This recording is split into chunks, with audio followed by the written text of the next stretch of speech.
Hey guys, welcome to the video, welcome to the garage. This is episode 3 of the Ecotec swap series.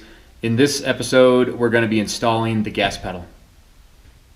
This is the throttle pedal for my engine. This came out of a 2007 Chevy Cobalt.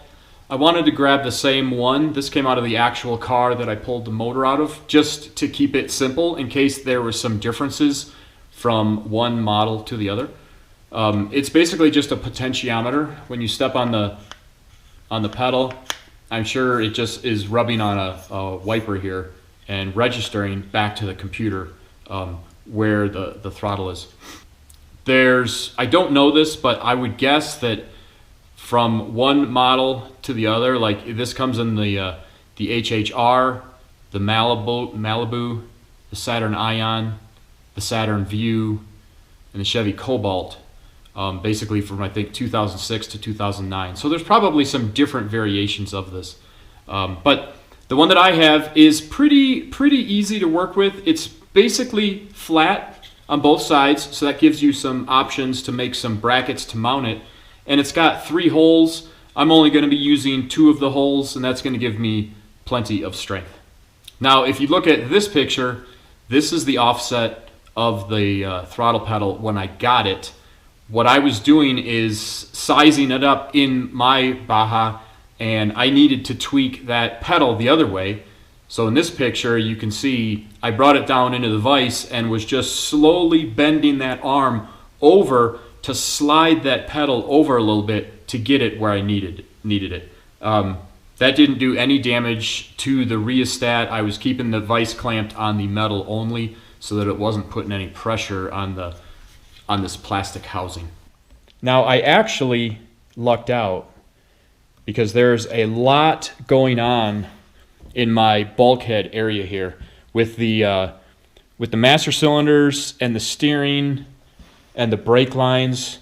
There's a lot happening in here. I actually thought I was going to be in serious trouble as far as finding a place to mount the gas pedal. And believe it or not, I got incredibly lucky with being able to actually, I'll show you in a second here, but being able to bolt it onto some of the existing structure and then have it basically be exactly where it needs to be. That was a lucky break.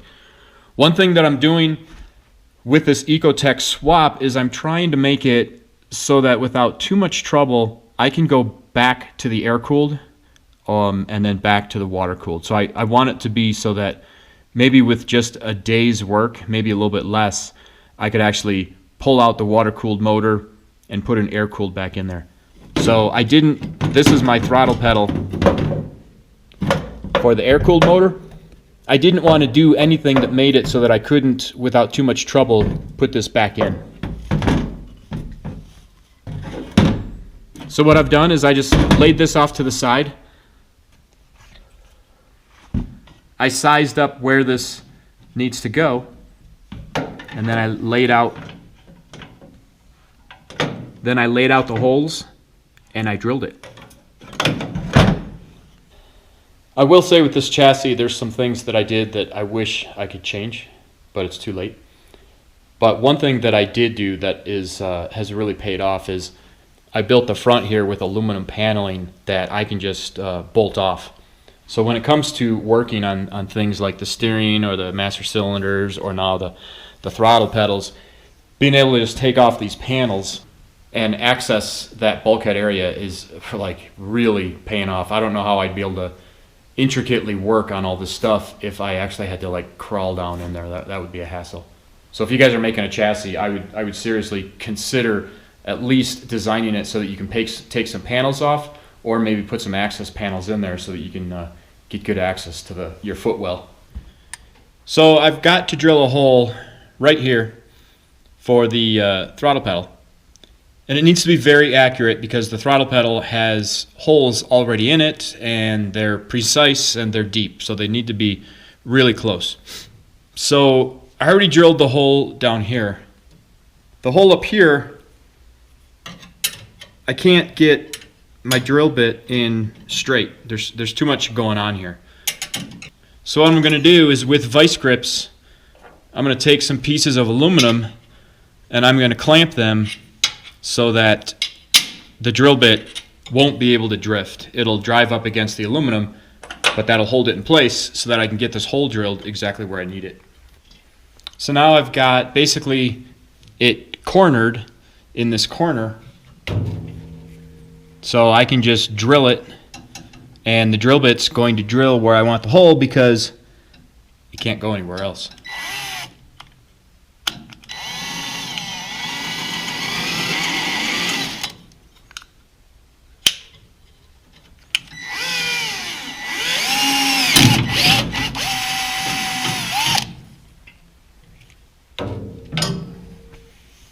There you go. Now I've got the hole where I want.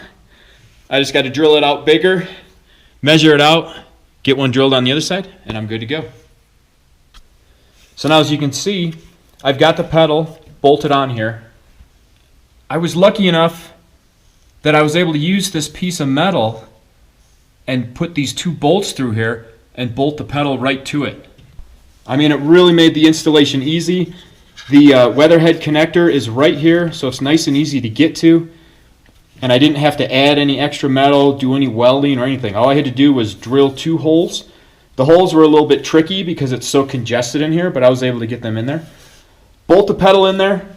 It doesn't interfere with any of the installation for the pedal for the air-cooled motor, so I'll be able to swap between the 2 without too much trouble. And of course, most importantly, here's my clutch, here's my brake, and here's my gas pedal. It was really an easy, clean installation. So that was a lucky break. Look at that. That's going to be awesome. So that's it for this video, guys. It was just a short one on the throttle pedal installation.